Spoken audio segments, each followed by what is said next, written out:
September 17th of 2020. May I have a roll call, please? John Brown, Travis Fulkerson. Here. David Randolph. Here. Scott West. Here. Craig Bowman. Here. Leon Davis. Here. Carol Minden. Here. May I have a request to approve the minutes from September 3rd of 2020?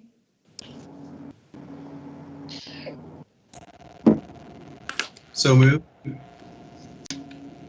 I'll second it. Travis Fulkerson. Yes. David Randolph. Yes. Scott West. Yes. Craig Bowman. Yes. Leon Davis. Yes. Carol Minden. Yes. The main item on the agenda tonight is JZ 20-664 for PUD 122. It's a request by Red River Development for a rezoning from an agricultural to a residential single-family high-density and plan unit development 122, along with a staff request for an amendment to the comprehensive plan use map. The general location is West 111th and South James. Marseille? Thank you, Madam Chairman. Thank you, Planning Commission. This item is a very unique project to the city of Jenks and to the state of Oklahoma. The city of Jenks has land for sale that has formerly been part of an industrial park, and it's been for sale for many years. There's been a couple of people make offers on it, and this developer group came to the city of Jenks, put in an offer, and began to move forward. And then we slowed things down a little bit and had some really in-depth conversations. This has gone to, I believe, all but one city councilor has met with them personally and talked about their concerns. And they've been very transparent, very willing to work with the council. They've also they scheduled multiple meetings and made themselves available to the neighbors. And that I'll let them talk about the results of those. But primarily moving forward, we had one call today from a gentleman, and I believe he's in the audience, that may or may not want to speak later. And we had Commissioner Brown is not present tonight, but he sent me some comments and questions. And Commissioner Davis also sent me at least 3 questions, primarily concerning floodplain. And had one other citizen, Ms. Charlotte Montgomery, and she said hers were not public comment. I did my best to answer her questions, also gave the developer group an opportunity to respond. So I think it's a really good project. There are 5 steps involved in this, and as you know, there's many steps to all projects getting from start to finish, but I kind of wanted to lay them out in the beginning just so that you all understood where we're at and what's been done to date. So step 1 was getting the JPWA amendment to deed of dedication, and that has been completed. And that was one of the reasons why we talked to council early on about this project, even before we talked to you all, is because in order to even have a planning commission hearing, we needed to know that they were interested in the project enough to change the deed of dedication for the industrial park. So that part has been done. Step 2 is a staff request, and this is an amendment to Horizon Jenks future land use map, and I'm requesting high intensity single family. So this project came to the city while we were still under the rules and regulations or guidelines, since it is a guide, while we were under the guide of the old comprehensive plan.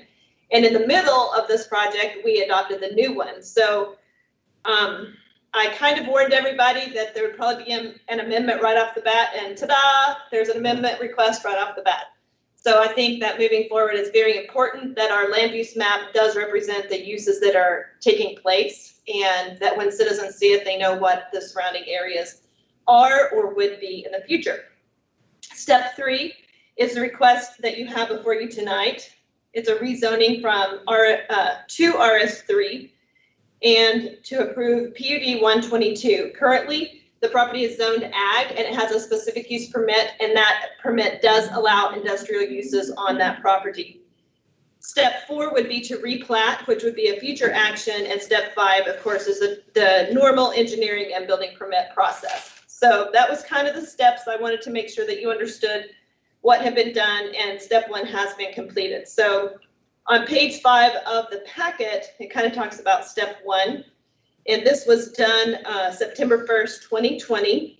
The city council did vote to amend the deed of dedication, I should say JPWA did vote to amend the deed of dedication. So that accomplished 2 things. One of them, it basically says any new development will require a new plat. So they said, we're going to remove this from the deed of dedication and ultimately from the face of the plat, but that will require a new deed of dedication for the legal description involved in this project and for the entire project. So in number 2, it allows continental wire cloth track to exist lawfully with less than 5 acres, because currently they would still be under the old deed of dedication and under the old boundaries of the plat, and they would be required to have 5 acres, and that's not possible moving forward, because if this land use transaction does take place, Continental Wire Cloth is contracted to sell a portion of their existing property.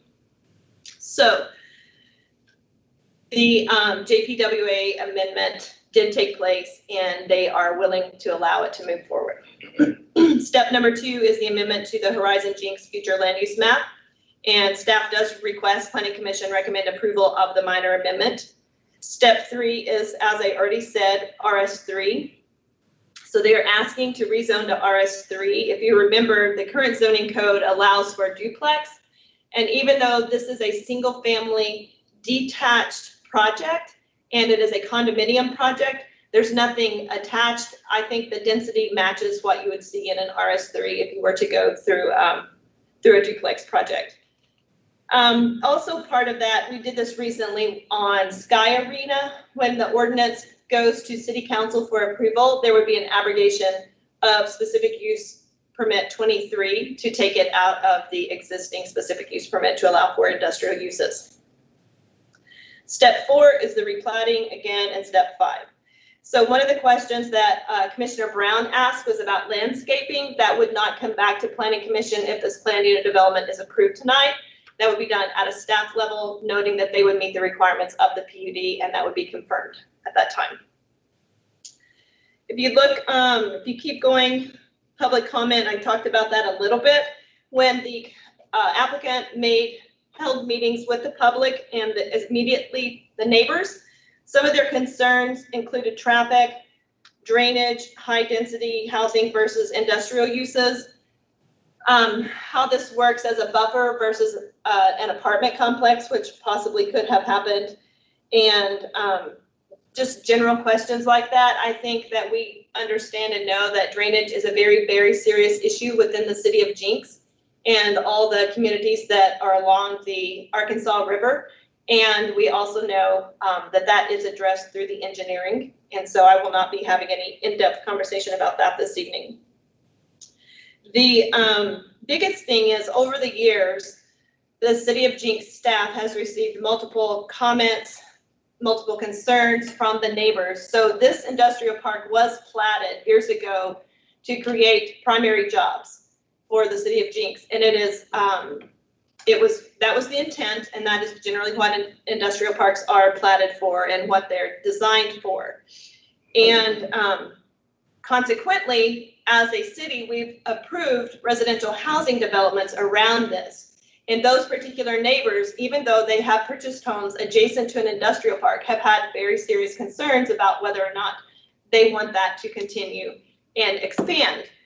And that's one of the reasons why staff was willing to at least consider this development in the beginning, knowing that the neighbors themselves have repeatedly expressed concerns about what would go in there.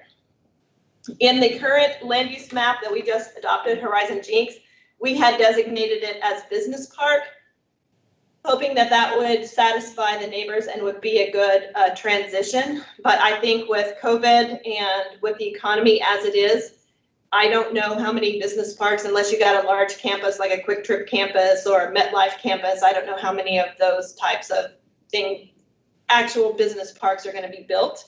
So again, we were willing to have this conversation. If you turn to page 7 of the staff report, I'm going to move down to the PUD data. And this is PUD 122. Currently, it is called Country Cottages at Midland Valley, kind of in honor of the railway that runs through the city of Jenks.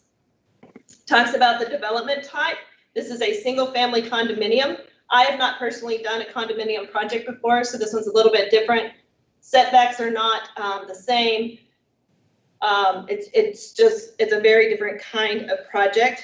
I think that in the end, when it's developed, it will have the community feel that they are angling for. They want a bungalow style with porches so that it's very family friendly, very family oriented, board and batten over SIP panels. They also intend to include rock, masonry, salt finished concrete. The porches would have, so if you drive through most new neighborhoods, I think you'll see, and even old neighborhoods, a lot of the old homes are being painted white and they're adding as much metal here and there as they can. But in this case, they will look like that new farmhouse that's very fresh and very popular with especially the young families right now. It would have dark composite shingles, black windows. There will be a maximum of 138 homes. And as you also know in development through the process, depending on detention or retention and drainage, et cetera, sometimes that number gets a little lower, but in this case, it will not be higher than 138. It can only be one story. It talks about the different setbacks, talks about the height being a maximum of 30 feet. The screening, 8 feet on west boundary, that will also go down the south boundary of the project and then up around wire cloth. So it would be west, south, and then the east adjacent to wire cloth and the south adjacent to wire cloth. Landscaping would be heavy along James. There would be a decorative or ornamental screening along both of the streets, 111th and James Street, with additional landscaping along James. And I think it was Commissioner Brown who was concerned about any residents who rented. So being a condominium project, these units are for rent. They do think that they may or may not, it will be their prerogative if they choose to sell any of the units. But right now it's rental with a potential for any selling. And I believe in the meetings that I attended, they said any condominiums that would be available for sale would be further back in the project. I was going somewhere with that thought. Maybe I'll think of it in a minute. Anyway, in reference to the neighbors or to the residents who did lease adjacent to James Street, they would be a full street across from the industrial use of TWG Dover. And that would be a pretty decent buffer. And then they're willing to put the additional vegetative buffer as well. So maintenance, the nice thing about being a condominium project is there's a property owners association and that is managed and run. So if you have an interior, if I'm leasing from them and my garbage disposal is clogged, probably because I put something in it that wasn't supposed to be there, that's on me. But if it's on the outside, if I have an issue with the railing on my porch, or if I have an issue with a leak in my roof, that is the responsibility of the property owner to fix and maintain. So anything on the exterior is the property owners association. All the upkeep, landscaping, mowing, etc., is the property owners association. So all of that, I lease there and live there, or even own a unit there, they are still maintaining my landscaping and yard. I can do additional landscaping, but the minimum, which would be very nice, would be maintained and managed by the property owners association. That also includes the upkeep of any amenities. In this, you will see a clubhouse, swimming pool, and park area. The water/retention pond will include walking trails, and there was discussion from the neighborhoods on whether or not they wanted to be able to have access. So if I lived on the south side of 111th, at this time, I believe, and they can correct me if I'm wrong, something may have changed, but at this time, I believe I would be able, even though I did not live there, I would be able to access that trail and be able to walk all the way around the water feature. And same for the apartment complex, or not apartment, there are no apartments. Same for the industrial park. If I worked at TWG Dover, I could actually go over during my lunch hour or after work or before work and walk around that area. Parking, I know, is always a big issue, and they will exceed the city code. Every house will have a minimum of 2 parking spaces. All lights will be shielded downward. Trash receptacles will match the materials of the units. They will have 1 ground sign. Drainage and hydrology will be required, of course. And if you look at page 8, it kind of shows you the general area that we're talking about in the zoning map. Shows the residential neighbors to the north and to the west, and then the industrial neighbors to the east. So you have TWG Dover at the bottom. Have a picture there coming off of Highway 75. You can see that. Page 9, we have a couple of photos, and we also included Continental Wire Cloth, kind of the front view of that. All of these are very nice facilities. Probably, I think, would be very good neighbors and very high quality industrial. They're not out there polluting the air like some uses would. I included a map, an aerial view map on page 10, along with some houses in Country Hollow. So if you were to drive through there, you know what those houses look like. You know what the neighbors who live there, the type of homes that they're living in, and understand that they are willing to look at this project and consider it a viable option in lieu of the expansion of an industrial park.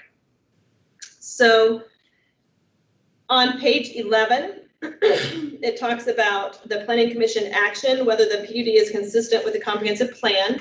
And we're kind of in between those 2 comprehensive plans. But as I stated earlier, it does meet the requirements of the old plan. And I personally am asking for an amendment to the new plan. Whether the PUD is a unified treatment of the development, and whether the PUD is consistent with the stated purposes and standards.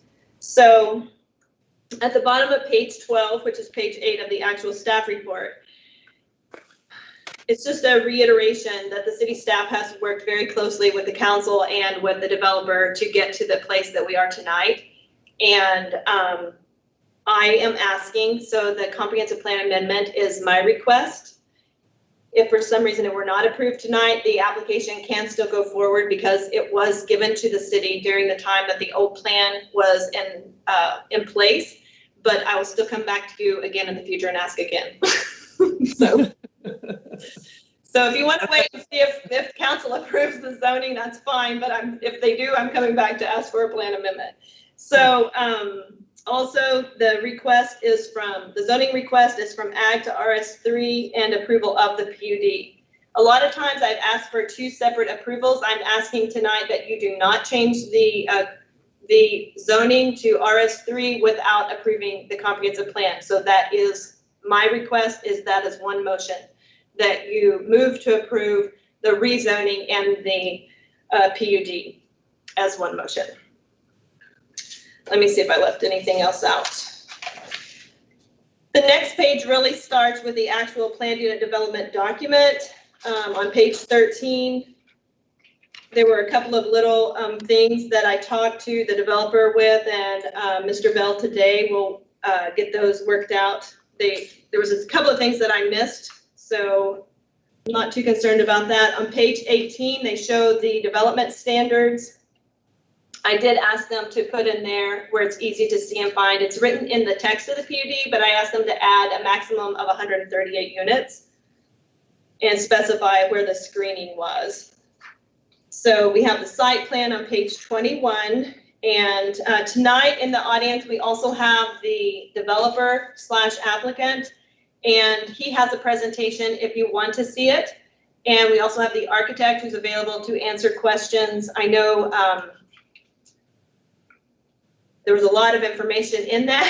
So if you have any questions of me, I'm happy to answer them at this time. Otherwise, I will let you choose if you want to speak to the applicant. Okay. Any questions from the commissioners before we do that?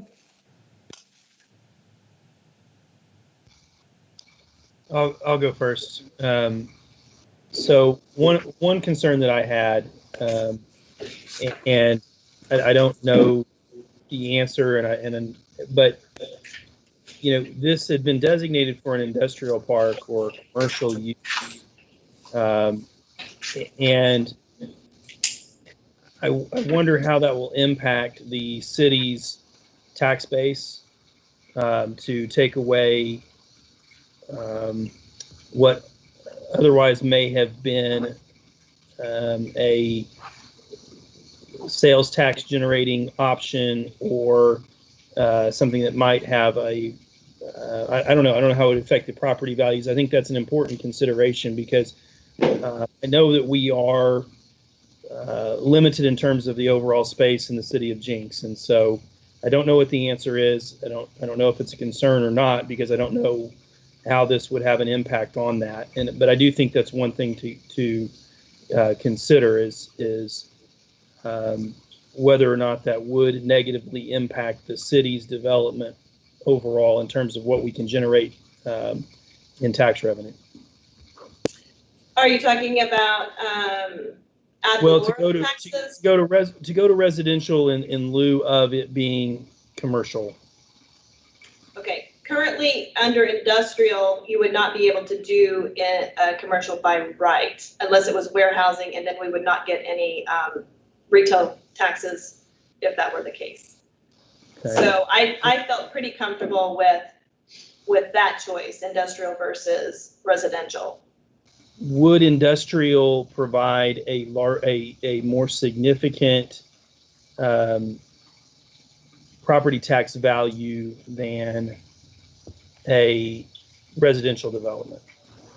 I am not a tax expert, but it is my understanding through the conversations that we have had that a condominium project would have less impact on the surrounding neighborhoods than an expanded industrial use. What about the specific property that's there? Does that make sense? I mean, is it going to have an impact on the property tax value of? I mean, is a condominium development going to be less or more than the business development that's foreseen in the comprehensive plan, or an industrial the way it's currently zoned? Commissioner, I can look up on the assessor's data and kind of tell you what there is right now, and I'd have to get back with you to be able to answer that fully. I do not know enough about the tax code to be able to answer that tonight, but I am very happy to get that information back to you, and I certainly will be prepared to answer that and to let the council know that that is a concern that you have had. Yeah. Okay. Thank you. You're welcome. Just Anyone else? on that point, I think Commissioner Fulkerson, you bring up a good point. We need to be fiscally responsible. I think there's a bunch of factors we have to balance too, which is how to develop the city right. Does it fit within the area? Is it fair to surrounding neighbors? Is it fair to future potential owners? As far as this property taxes, my guess, but it's just a guess, would be that a densely packed condominium project in the aggregate would probably have more property tax value than even a pretty nice commercial facility together. So the real estate taxes paid on that, I think the city would probably, and schools would get more out of it. Now, there may be kids in those condos that would be using some of those school resources, so the math gets tricky, but I don't think it's necessarily a loss or anything to go with sort of a condo or residential project as opposed to a large, similar to Tulsa Winch type facility. That's just my gut feeling. I don't have anything to back that up really. Maybe the developer can weigh in.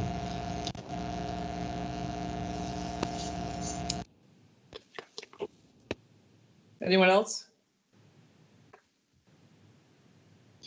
Yeah, Marseille, this is Scott. In your opening statement, you mentioned that this tract of land is formerly a part of the Jenks Industrial Park. Is it not still currently a part of it? The applicant has made so the application has been approved to remove it from the deed of dedication. So it would, I guess technically it is no longer a part of it, but until it's replatted, if something happened, we would probably fall back to the existing deed of dedication. Okay. You also mentioned that the residents to the west in the gated community have concerns about and have had concerns previously about the industrial uses. Do they not also have concerns about the high intensity use? They did until the project was explained. I think that if someone had come in and asked to do apartments and even if they had asked to do 138 units, I think that they would have been very hesitant, but they seem to really like the idea of single family detached, even though it was higher density. They like the concept, and I think the applicant did an outstanding job of explaining to them and helping manage their expectations so they would know what was coming. And once they saw the renderings and understood the concept, the neighbors seemed to be very pleased from what I could tell. I did attend part of one meeting, but certainly you would have to get more information and I didn't hear back from any of them, saying this is terrible, please don't approve it. None of them. As a representative of the HOA, may I respond to that? Not yet. But yes. I do have a representative from the HOA that has come into the audience, and he says that he would like to respond to that. But we're not there yet, so. Anyone else have any questions? Go ahead. Sorry, Travis. I'm sorry, Carol. This has been the industrial park longer than the neighborhoods were present, correct? Yes, sir. Okay. All right. That's all. Okay. Does everybody want to listen from the developer? Do we want to hear what the developer's presentation is? Yes? No? I think a relatively short presentation would be helpful. Okay. I'm not looking personally for like a half-hour plus presentation or anything, but I agree. So we have the We can do it in 10 developer minutes. come forward and give us his name and address and give us a short, less than 10-minute presentation? Less than 10 minutes or second. Do they have a copy of this presentation? It's basically Okay. in the packet.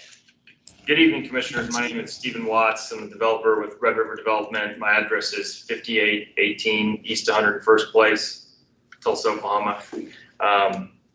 Thank you very much for your time this evening. Marseille's already done a fantastic job introducing our project and giving everyone an idea of the work we've done to date with the city staff and with multiple members of the neighborhood associations.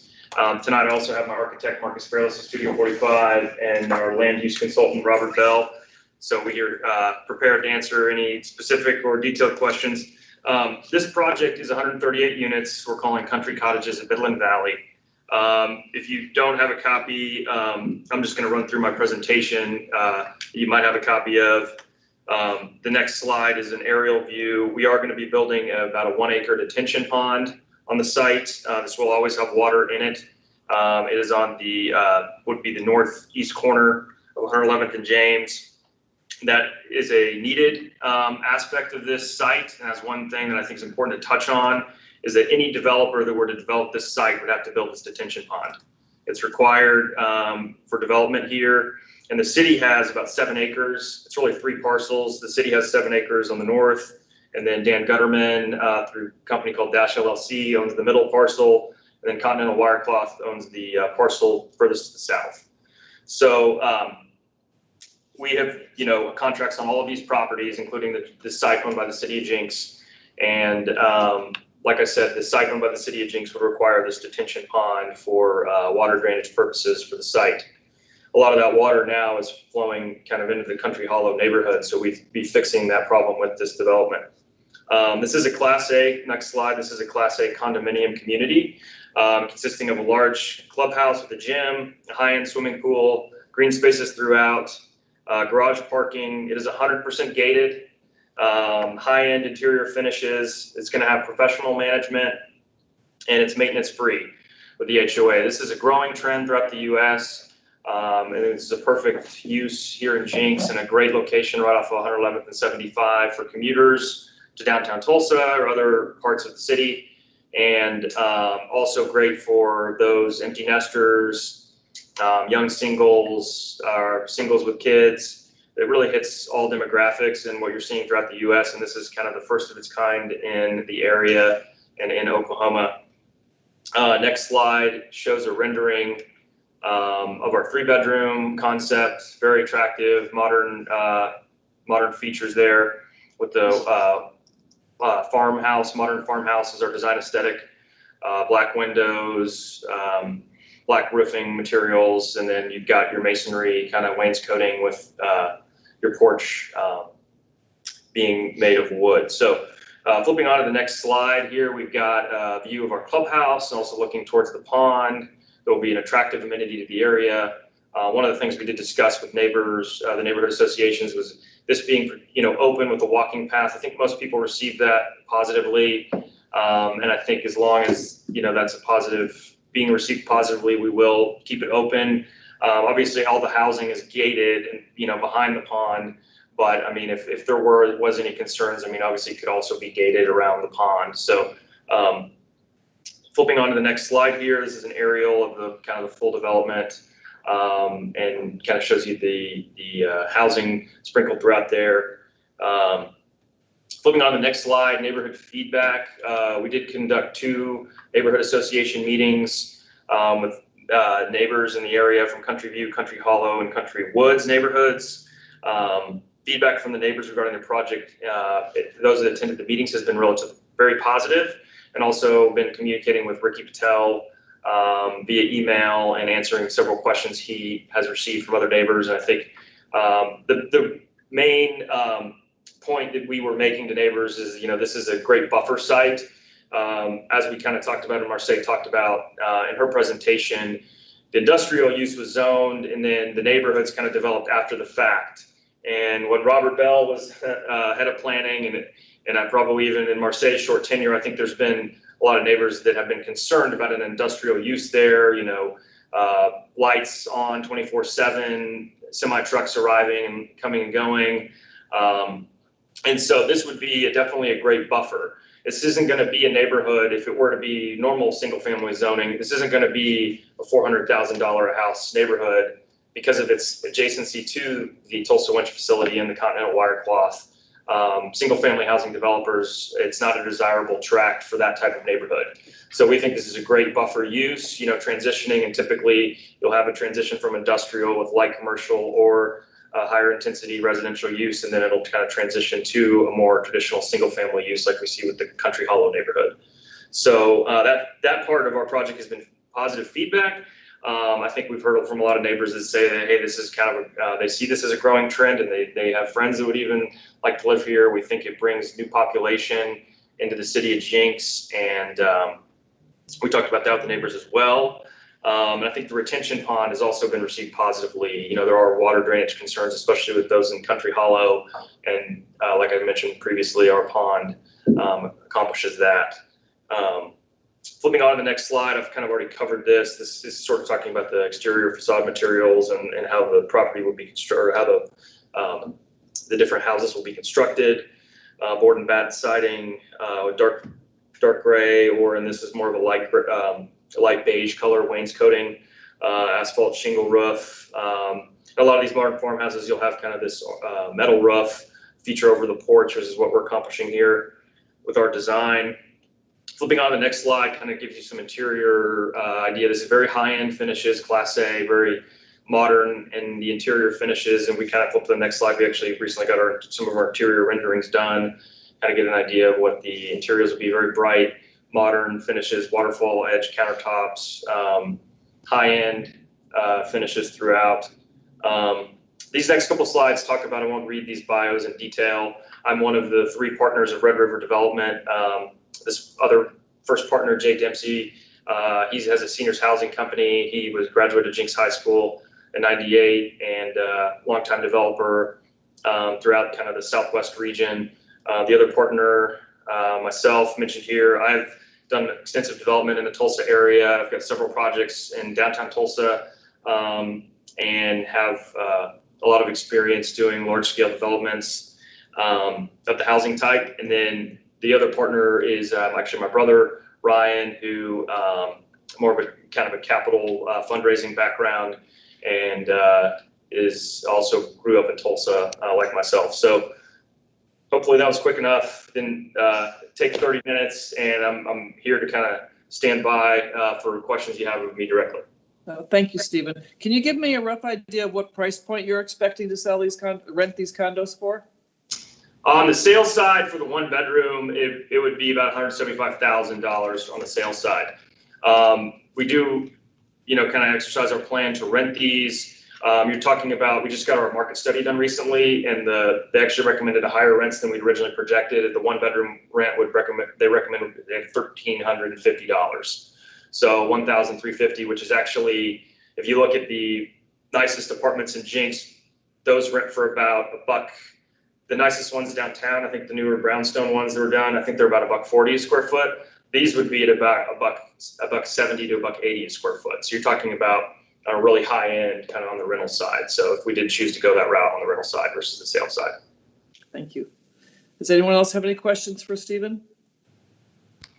Yeah, you mentioned one bedroom, right? How will they be built? One bedrooms, two bedrooms, a mix? The mix is primarily 2 and 3 bedrooms. One bedroom would be the lesser, and then we actually are going to be building 1 4-bedroom. It's more of kind of a test case for us. But the unit mix is, and the number has shrunk from when we originally did this colorful site plan, but it's roughly 25% 1 bedroom, 40% 2 bedroom, 34% 3 bedroom, and then 1% 4. So. And what's the square footage on them?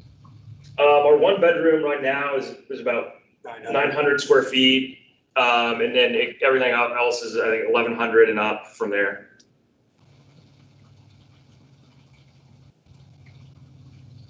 Biggest unit being about 1,800, yeah, for the largest.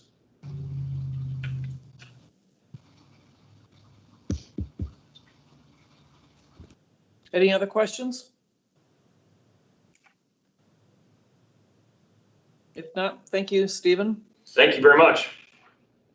I understand we have the HOA representative. If you'd like to come forward and give us your name and address and state your thoughts, concerns, agreement, disagreement. Well, I fully agree. I'm just kidding. My name is Brendan Fulkerson. I live at 11215 South Lawrence Street. So my house buttresses up to the east side of Country View, to the west of where this development is going to go. I'm here I've been through this process before. This is private property, and I realize that. It's going to be sold to do something, in that property, which is fully within their right. I just have a couple of concerns. First of all, the developer referenced that he's been in contact with Ricky Patel, who's a great guy. He's our representative for our HOA. Ricky also lives on the west side of our development, so this does not necessarily affect his property value. It doesn't come up into his backyard from 8 feet within his backyard like this development will mine. There is a tremendous amount of effort, it looks like, to put some greenery, some landscaping in toward Tulsa Winch. And then to the west of the development, they're coming in within 8 feet of my gate, of my fence, with no landscaping in there.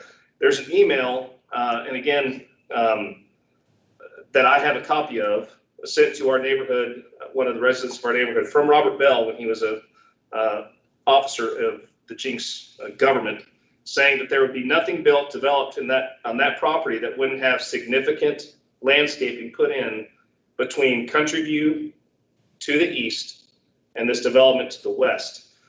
And listen, I think this is going to happen. I'm not naive enough to think that things have already not been put in place to make it happen. I would ask for this to be backed up. 8 feet is way too close to my back fence.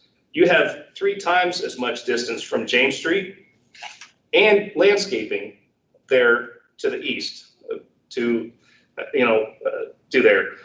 The retention pond that he references is 1 acre. It's also required by civil engineers. They have to do that. They can't build this development without it. It sounds great that Country Hollow is going to be protected, but they have to do it. So going into Country View then, which is where this is going to back into, so they're going to have a exterior mostly of siding. Our requirement in Country View is that almost 65% of the house has to be masonry. Our square footage requirement is 2,400 square feet. So they're going to build 25% of their house, their development is going to be 800 square feet property. He's claiming $175,000 for an 800 square foot property on a house that I paid $322,000 for in 2012, and it hasn't appreciated all that much. I think that's a whim and a prayer. And then my other concern, because he did meet with our neighborhood, and unfortunately I was not able to be there. He said, he made the comment tonight, he exercises his right to rent. The way this was presented is that half the houses would be owned. And if this is going to become a rental community, I just think that's, that's not what we need when we got apartments to our south now, which again, took away from the TIF project that is, and I don't know if this is in the TIF area either, but these are the concerns that we have for the neighbors that live on the east side of the neighborhood. And again, Ricky Patel is a good man. He's my friend. This is not going to affect him like it will for those of us on the east side. Thank you very much for your time. Any questions before I step away? I'm going to allow the applicant or the developer to come back and respond. I'd like to respond. My name is Marcus Fairless. I live on 1830 South Cheyenne, Tulsa, Oklahoma. Some of the setbacks here I think are a little confusing. More like over 20 foot to our fence buffer between the neighborhood and the adjacent development. So I think that is going to allow us to have a green belt that will put a very strong buffer between the adjacent neighborhoods. That was one of the things that came up in our community meetings. Having that adjacency and the site and height limitation of 30 feet would allow us to have a very similar single family neighborhood adjacency, feel and look, and also the lighting buffer and how we're doing site lighting and shielding that from the surrounding neighborhoods. Also, the difference between this community and your single family household is that the whole property is maintained by the HOA. So when you buy this property and you have a 900 square foot single family unit, it's not apples to apples with the single family neighborhood. You're getting all of your exterior home taken care of. You're getting your neighborhood streets taken care of, or parking lot. You're also getting the amenities of the clubhouse, walking trail, pool, grill area, dog park, running areas. All of those things are maintained by the HOA. So it's really a hands-free neighborhood, and somebody that would want to move into a place like this, transition either for their forever home or maybe for a retirement community, they would be able to use this maintenance-free and still have a yard, a vegetable garden, landscaping, all the things that a single-family home has without the maintenance. So it's not comparable to single-family homes, which is also important when you compare property values and you look at apple-to-apple comps. And when you get appraisal on your home, this development does not comp out, so it separates itself to be able to be used for that, which is advantageous to the adjacent homeowners. And then with the site limitations and not having 2 stories and multiple stacked, very dense rental community-esque attributes, it keeps us from being that animal. This is something that Tulsa has not seen, and Jenks certainly has not seen, and it's something that fills that shoe for buyers that want single-family amenities, want to have pets, want to have yards, but don't want all the maintenance. So I think some of those concerns, I think, were voiced in the community meetings. I wish we could have discussed those together, because I think as we started those meetings, everybody was like, this is not something we want. We don't want a rental community. We don't want apartments. And then after we went through these slides and went through the actual details in architectural character and the neighborhood, I think everyone, or I know everyone, felt a lot comfortable about the development. And the detention pond, retention pond, water retainage, water drainage, yes, you do have to put that in, but it doesn't have to be an amenity like this development has been set up to be. You could simply retain that water, put a concrete weir in, and be done if you're an industrial use. And here we're making this something that helps sell the units. And so as a development, we want that to look as beautiful as possible. It's our front door. It's also the back patio to not only the clubhouse, but the pool area. Okay. I've got a Chairman, question. I'd like to make a point of interest. I'd like to ask Mr. Fulkerson, are you representing the HOA or you are just here as an individual citizen? No, I'm here as a member of the HOA. So you're speaking on behalf of all the members of the HOA or on behalf of yourself? I can't say that I'm here on the, we had a long conversation about this today, which I came here to do. So technically I would say that I'm just a homeowner then. Okay, so he was speaking as a homeowner and not representing the HOA. Okay, thank you for that clarification. And I think the biggest part is the setback. Do any of the, There's nothing in the plan that you have that's any greater there. If, I think I'm right about that. So, I'm sorry, I have the floor. Do any of sorry. the other commissioners have any questions for Marcus or Stephen Watts? I do want to follow up on the question of ownership.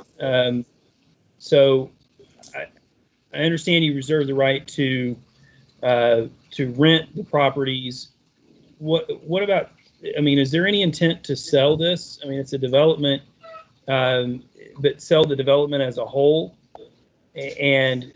Or is this intended to be a development that's going to be a mixture of homes that are sold, you know, sales versus rental? I mean, I'd like to know that. Yeah, so in terms of the whole development being sold, no. I mean, this is a long-term project. This is a long-term project for us, and these are projects we're going to be, you know, and Jenks is support for us to own this long-term. In terms of it being rental versus sale, we had our market study done recently. I don't think we're certain in terms of the exact mix of what it will be. Now, what I will say is we won't sell more than 49% of the units because we want to maintain ownership of the HOA. So I think that's maybe where the confusion on the 50-50 came about. We've always maintained not promising to sell X, Y, or Z amount of the units, but that we will always at least own 51% of the condos.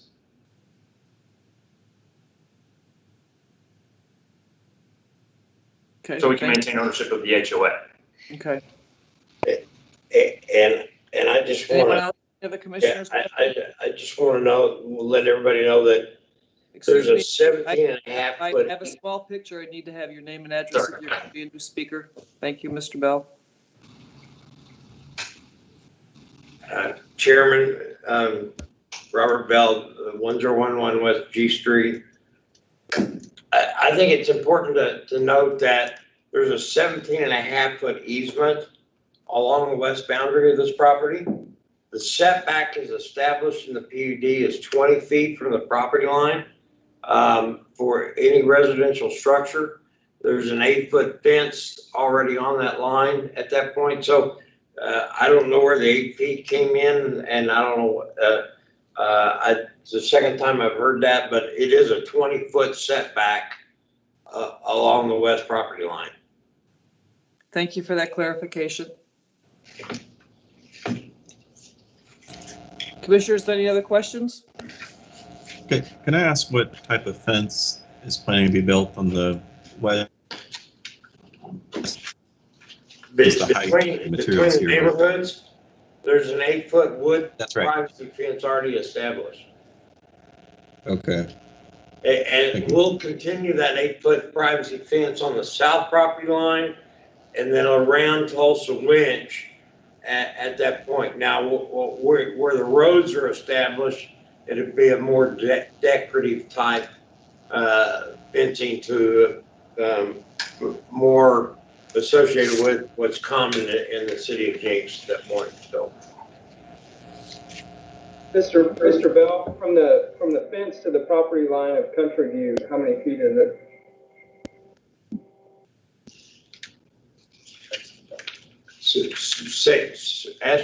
Greg, what was your question again? From the 8-foot fence you just talked about to the property line of Country View, how many feet is that? It's 8 feet high all the way down. That was established, I think, with the development. Country View across the street is not adjacent to it. It says Country View on my deal. The neighborhood to the west, how far from that fence to their property line? That fence is on the property line. And then there's a 17.5-foot easement that runs along the west boundary. And then the setback is even further than that. It's another 2.5 feet is where the setback is set. So it's 20, the setback is 20 feet from the fence associated with the neighborhood at that point, in separation. So that fence is right on the property line, is my understanding. Does that answer your question? Yes, thank you. Any other commissioners? Okay, thank you, Mr. Bell. At this point, we'll close the floor and bring it back to the commissioners. Are we ready to make a motion to approve the Can I minor? just mention, I'm sorry? can I just have a discussion on the rental Yep. point? I've just noticed a few developments in downtown Tulsa that exist. Like two that come to mind is the Mayo Hotel was redone and rented out as apartments, but not sold. And then also the Renaissance Uptown development around 10th and Denver. And I think they're all rented out, not sold, but they're both similar to this condo project that's being proposed. I mean, there's always concern about the quality of properties and residents, but those are both high quality developments sort of done right at a somewhat higher price point with rentals. So I personally, it seems like rentals not necessarily a bad thing. And I do understand their need to maintain control. So I'm not dismissing those comments or concerns about rental properties, but here it seems to make sense. I know sometimes younger people even prefer to rent instead of outright buy. So others may have further thoughts on that, but I don't see a big issue with.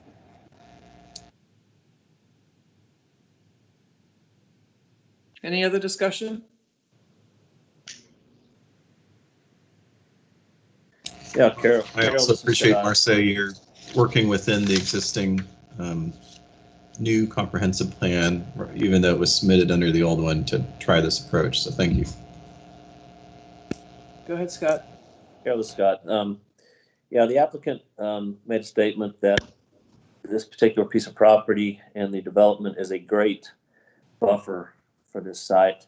I think that's going a little too far. It's definitely not a great buffer. It might be better than an industrial buffer, but it's certainly not great. And, the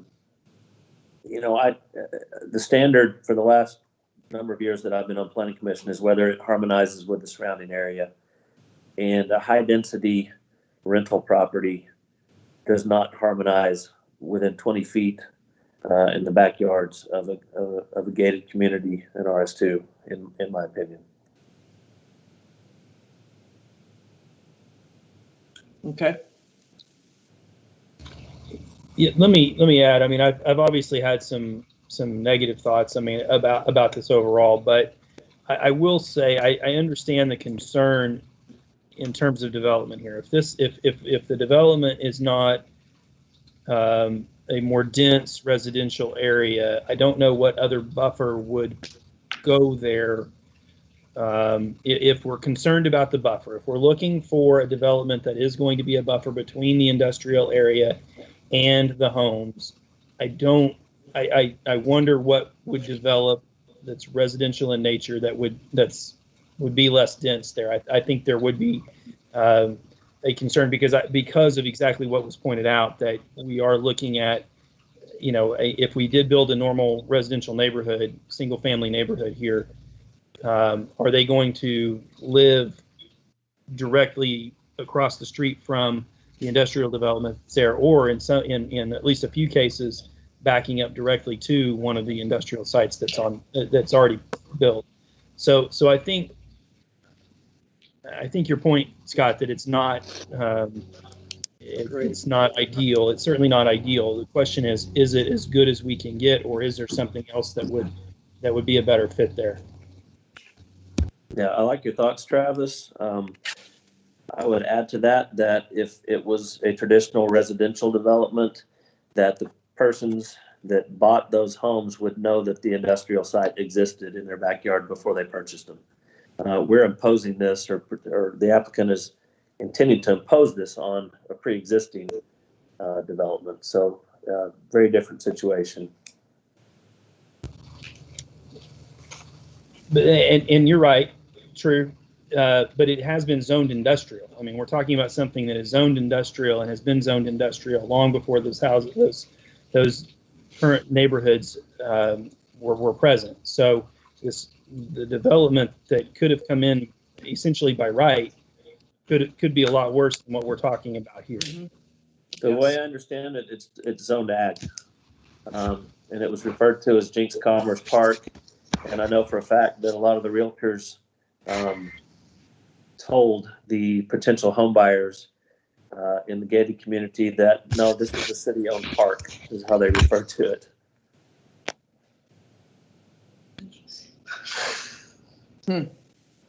Interesting. Okay, good discussions. But to move on, we need to make a decision of whether you want to make a motion to approve the minor amendment and to rezone it or not approve.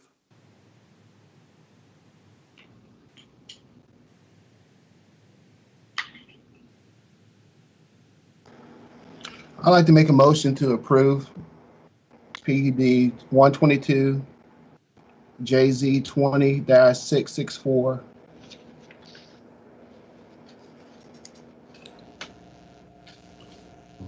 With the minor amendment to make the comprehensive change? Yes, ma'am. I'll second I'll second the motion, and I want to note for the record that I have significant concerns that I've addressed and outlined that I think need to be considered by City Council when they review it.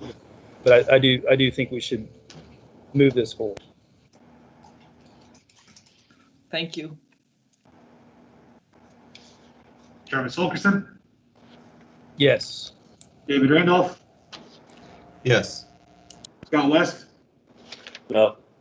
Greg Bowman, Yes. Leon Davis, Yes. Daryl Mendon. Yes. Motion passes. I know we have another business item to bring up, so Marseille, I'll turn it over to you.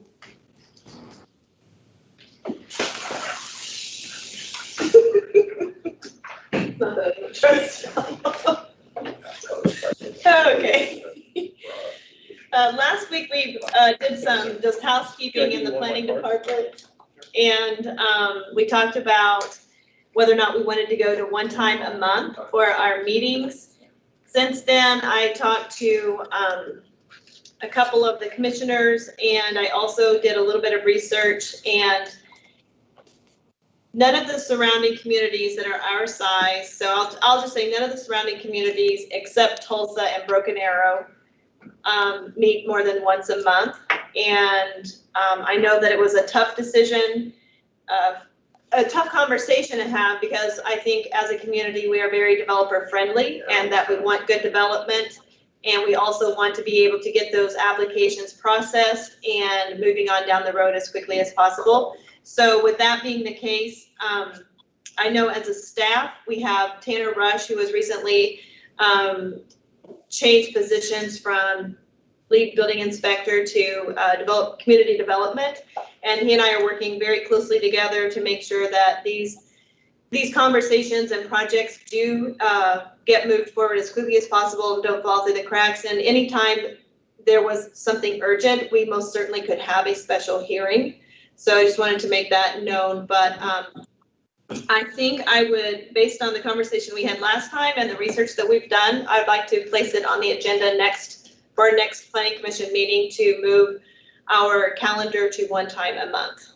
And you would have to take action on it at that time, but we cannot take action tonight. Okay. For next year, 2021, Okay. not this year. You're stuck for twice a month for the rest of this year. Oh, okay. Sounds good. Anything else? Oh, we're about to kick off the, sorry.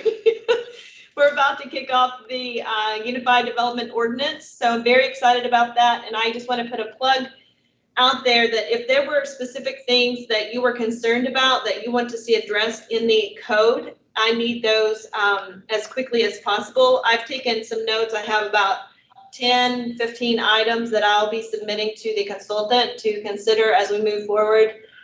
And I want you all to be very involved in this process. I plan to give you information as quickly as I can as we move through the process. I think it's going to be exciting, and then we're all going to learn it together. How about that? Sounds good. So if you have any concerns or things that you saw pop up over and over and over in the past as you've been serving, please bring those, send me an email, and we'll get those to the consultant as we move forward. And I think that was all that I had tonight. I do appreciate you all. Okay. Thank you, Marseille. I hear a motion to adjourn. So moved. All in second? Second. All in favor? Aye. Okay. Thank you, everyone.